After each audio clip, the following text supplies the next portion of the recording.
Huyo Yesu tunayezungumza habari zake, huyo ndiye ambaye alikuwepo wakati Mungu wetu wa utatu anaumba mbingu na nchi. Mungu aliposema na iwe na tufanye, alikuwepo katika ulimwengu wa roho. Na katika nafsi zote tatu Biblia inatufundisha zilikuwepo pale.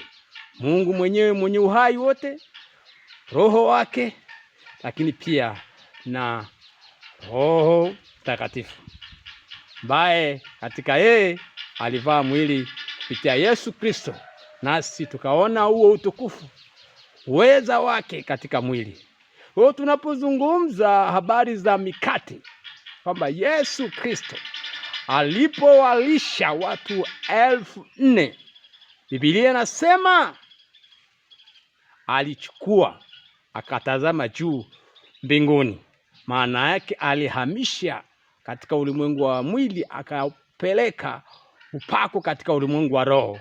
Akaona yale yasiyowezekana yanawezekana, yale hayawezekani, yale ambayo sisi tunaona hayawezekani yanawezekana katika yeye. Akabadilisha ili utukufu wake upate kueleweka na kuonekana katikati ya wale ambao Wayahudi ambao walikuwa hawamwamini Yesu. Na sisi ndio Wayahudi wa leo ambao hatujamwamini, na kama tunamwamini lakini hatumtegemei. Lakini hata kama tunamtegemea, kuna wengine hawamtumaini. Kwa hiyo tunapowaelezwa habari za chakula cha uzima, Yesu anakuwa ni chakula, kwa sababu neno lake tukiliamini linaweza kulisha roho zetu, na roho zetu zikilishwa zinabadilika, zinakuwa na afya, na tunakuwa na mtazamo mpya, mwelekeo mpya, tabia mpya na ushuhuda mpya unaotumaini yeye, unaomtegemea yeye na unaomwabudu yeye kupitia jina lake mwenyewe.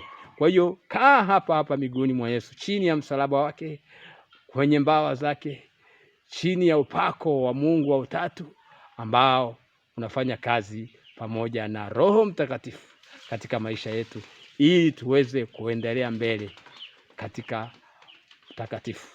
Ni hayo tu. Kaa miguuni mwake Yesu, usiogope, usiondoke. Tunahitaji tuendelee kukaa hapa, tuendelee kujifunza kwake. Yale yote tuyaonaye kwake tuwafundishe na wengine. Amen.